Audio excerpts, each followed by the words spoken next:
నమస్తే. కేంద్ర ప్రభుత్వం తెలంగాణ రాష్ట్రానికి ఏమిచ్చింది? ఈ ప్రశ్న గత కొన్ని సంవత్సరాలుగా కొనసాగుతూనే ఉంది.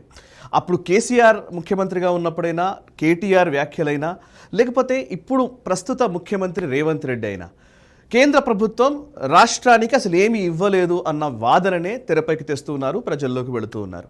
అఫ్కోర్స్ కేంద్ర మంత్రి Kishan Reddy power point presentations పెట్టి మరీ వివరాలన్నీ తెలియజేసినప్పటికీ కూడా మన తెలుగు ప్రసార మాధ్యమాలన్నీ కూడా లేదు కేంద్రం రాష్ట్రానికి ఏమి ఇవ్వలేదని వీళ్ళు అంటున్నారు అని మైకులు ఇటు అటు పెట్టి వాటిని ప్రసారం చేయడం వరకే పరిమితమైన టైంలో నేషనలిస్ట్ హబ్ అసలు కేంద్రం రాష్ట్రానికి ఎన్ని నిధులు ఇచ్చింది అనే విషయంలో కొంత అధ్యయనం చేసే ప్రయత్నం చేసింది. ఈ నేపథ్యంలోనే institute of inclusive growth Hyderabad అనే ఒక సంస్థ ఈ తెలంగాణ రాష్ట్రానికి కేంద్ర ప్రభుత్వం ద్వారా వచ్చిన పథకాలు, నిధులు, వాటికి సంబంధించిన పూర్తి డీటెయిల్డ్ ఇన్ఫర్మేషన్ని అద్భుతంగా అధ్యయనం చేసినటువంటి విషయాల్ని గవర్నమెంట్ ఆథెంటిక్ సోర్సెస్ ద్వారా తీసుకున్న ఇన్ఫర్మేషన్ని పొందుపరిచి పుస్తకాల్ని రిలీజ్ చేయడం జరిగింది. సో అందులో ఉన్న డేటాని మొత్తం క్రోడీకరించి నేషనలిస్ట్ హబ్ వాటిని ధృవీకరించుకున్న తర్వాత మీకు అందిస్తున్నటువంటి నంబర్స్ ఇవి చూడండి. అండ్ రేవంత్ రెడ్డి ఈ మధ్యకాలంలో ప్రచారంలో చెప్తున్నారు కదా, కేంద్రం రాష్ట్రానికి ఏమి ఇచ్చింది అని అంటే గాడిద గుడ్డిచ్చింది అని. గాడిద గుడ్డుని ఆయన ప్రజెంట్ చేస్తున్నారు కదా, నిజానికి ఆ గాడిద గుడ్డు విలువెంతో తెలుసా? 8 లక్షల కోట్ల పైమాటే. అదెలాగో చూడండి.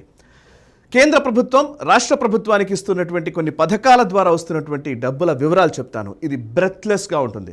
మహాత్మా గాంధీ జాతీయ గ్రామీణ ఉపాధి హామీ పథకానికి 32,414 కోట్లు, వ్యవసాయ రంగ ఆధునీకరణ అభివృద్ధి కోసం 1,345 కోట్లు, పన్నుల్లో వాటా 1,96,420 కోట్లు, సమగ్ర శిక్ష అభియాన్ 8,114 కోట్లు, మహిళలు, గర్భిణులు, చిన్నారుల కోసం అంగన్వాడీ సౌకర్యాల పెంపు కోసం 9,172 కోట్లు, గిరిజన విశ్వవిద్యాలయం కోసం 980 కోట్లు, కంపా పథకానికి 4,018 కోట్లు, పెన్షన్ల కోసం 2,078 కోట్లు, 14వ ఆర్థిక సంఘం ద్వారా వచ్చినటువంటి నిధులు 8,769 కోట్లు, 15వ ఆర్థిక సంఘం కింద 10,882 కోట్లు, ప్రధానమంత్రి ఆవాస్ యోజన పథకానికి 9,597 కోట్లు, స్మార్ట్ సిటీ యోజనకు 500 కోట్లు, అమృత్ పథకానికి 3,856 కోట్లు, రామగుండం ఎన్టీపీసీ కోసం 10,997 కోట్లు, విద్యుత్ రంగ బలోపేతం కోసం 786 కోట్లు, సాగునీటి ప్రాజెక్టుల నిర్మాణానికి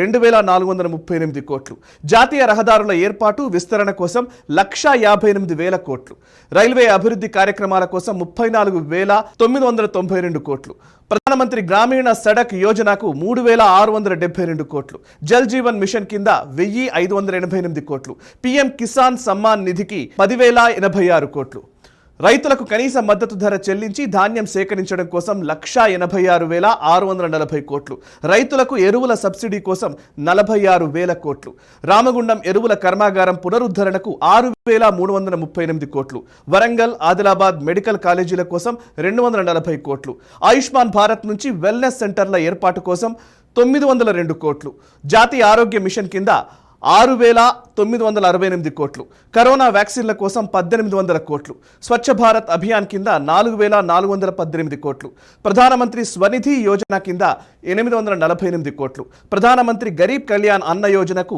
1,425 కోట్లు, రీజనల్ రింగ్ రోడ్కు 20,000 కోట్లు, ప్రధానమంత్రి ముద్రా యోజనకు 58,471 కోట్లు, విద్యా విభాగంలో వివిధ పథకాల కోసం 12,548 కోట్లు, షెడ్యూల్ కులాలు తెగల అభివృద్ధి కోసం 3,014 కోట్లు, టూరిజం అభివృద్ధి కోసం 958 కోట్లు, మైనారిటీ సంక్షేమ పథకాల అమలు కోసం 1,214 కోట్లు.